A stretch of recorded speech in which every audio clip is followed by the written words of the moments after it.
Hurricane Irene may have shut down New York for a time, but it is not going to stop the U.S. Open. Yeah, indeed. The Grand Slam Tennis Classic gets underway this afternoon here in New York. CBS Sports anchor and Tennis Channel host Bill Macatee is here with a preview.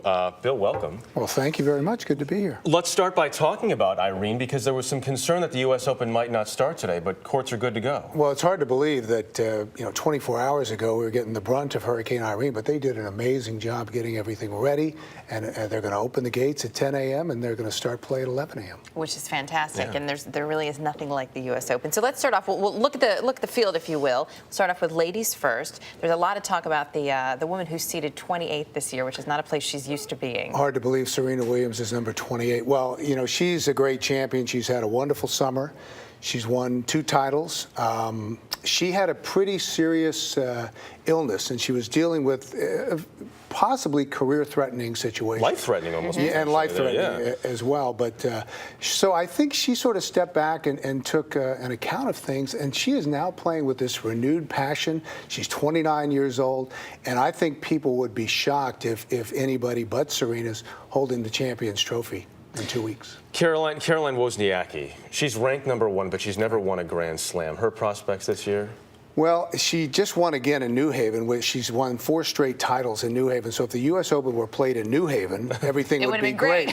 And she's a terrific player and a terrific person, and she would be great as kind of a dominant player. But she's unfortunately not been able to win a Grand Slam. And as time goes on, that the burden of those expectations to win a Grand Slam are more significant. And I think it's tougher every time she plays in a Grand Slam. That must be so tough for anybody. I mean, there's always that burden, but when you don't make it and you don't make it, then that's all you hear about, which must be really tough on your psyche. Let's move over to the men's now. 2010 finalist Novak Djokovic. Did I say it correctly? Very good. Okay. I'm impressed. Well, so a lot of people looking. One of the easier what are ones. we expecting from him this year? Well, he's really had one of the great years in tennis history. Yeah. He won 41 consecutive matches. He's won 2 of the 3 Grand Slams. The only one he didn't win ended that streak, which was in Paris at Roland Garros. So he's got a shoulder issue. He had to retire from the final against Andy Murray in Cincinnati. But I talked to him the other day, and he said, listen, the shoulder's feeling fine, and he's ready to go. Go ahead. He's lost, what, two matches in the 2 last matches, and year? one of them was when he retired against Andy Murray. So he's really on court, only lost 1 match all year. Unbelievable. Yeah.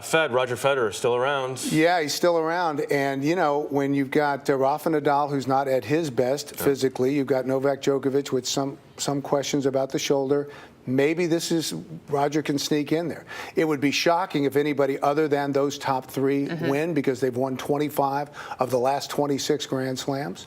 But you never know. Anything is possible. It's such a golden time for tennis. It really is, with especially these 3 guys at the top, just dominating and playing. Well, some have tailed off just a slight amount, but Djokovic, it's just unbelievable. Right? Yeah, and it's a year ago we were talking about who can stop Nadal, and now we're talking about who can stop Novak Djokovic. So that's a very good point, Jeff. A golden age in the sport of tennis. And on the women's side, Serena's going to be, even though she's not going to win as many titles as a Martina Navratilova, going to be considered one of the best of all time. Yeah, that's great. Well, we're going to look forward to watching U.S. Open. There's something about the U.S. Open. It's just one of the greatest tournaments to watch, without question. Come out and see us in 3D if you can get it on TV this year as well. It's pretty cool in 3D. It's getting even fancier. Phil, nice to have you here. Thanks for coming in. Thank you for having me. And a reminder, CBS Sports coverage of this year's U.S. Open begins this Saturday, September 3rd, 11 a.m. Eastern, right here on CBS.